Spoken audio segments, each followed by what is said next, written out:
So today's topic is what to avoid when choosing a location for your franchise. Now, there's so many factors like accessibility, visibility, target demographic, foot traffic, and so forth. But the main thing to avoid is not knowing your budget from the beginning.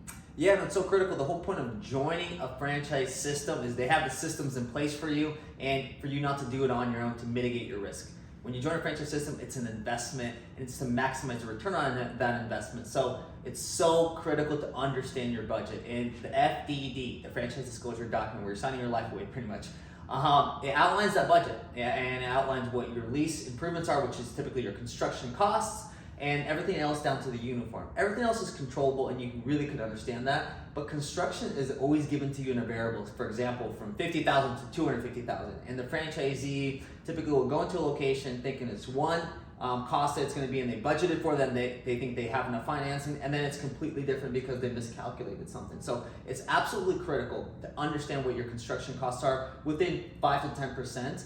From the very beginning and inception phase of your real estate site selection, not at the very end when you're ready to start construction. And the second thing to avoid is doing the site selection process yourself.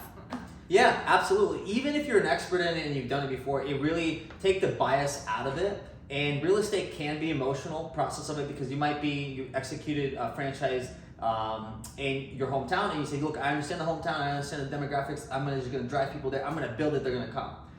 In franchising, that's not true. It has to take the bias out of it, and I really recommend using a third party almost, non-biased, like a Site Zeus, which does phenomenal work with the artificial intelligence. It's an online platform, or Buxton, or Placer.ai.